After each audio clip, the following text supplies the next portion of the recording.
પૂર એવી કુદરતી આપત્તિ છે જેનાથી આખું જનજીવન પ્રભાવિત થાય છે. જ્યારે કોઈ ક્ષેત્રમાં વધારે પડતું પાણી જમા થઈ જાય છે ત્યારે તે પૂરની સ્થિતિ ઉત્પન્ન કરે છે.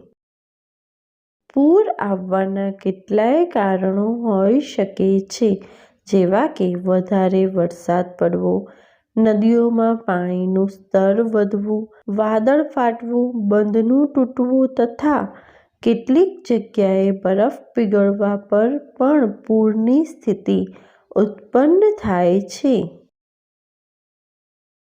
ગ્લોબલ વોર્મિંગ, વૃક્ષોનો નાશ, પ્રદૂષણનું વધવું વગેરે કેટલાય અપ્રત્યક્ષ કારણ છે જે પૂરને આમંત્રિત કરે છે.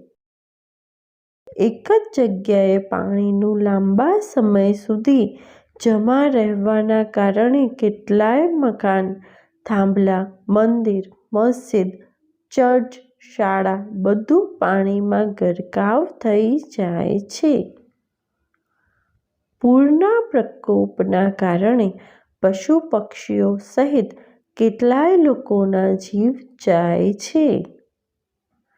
આપણે આપણી રીતે પ્રદૂષણને દૂર કરવાની જવાબદારી ઉઠાવવી જોઈએ જેથી આપણા સમાજને પૂર જેવી ભયાનક વિપત્તિઓનો સામનો ન કરવો પડે. પૂર આવવાથી ન કેવળ નુકસાન થાય છે પરંતુ દેશના આર્થિક વિકાસ પર પણ પ્રભાવ પડે છે. નદીઓના કિનારા પર વસેલા ગામ, શહેર તથા કસ્બામાં પૂર આવવાની સંભાવના વધારે હોય છે. પૂર ચેતવણી સિસ્ટમનું સારી રીતે કામ કરવું જરૂરી છે જેથી લોકોને અગ્રીમ ચેતવણી મળી શકે અને તેમને પોતાની સુરક્ષાના પ્રબંધ માટે પૂરતો સમય મળી રહે. Thanks for watching.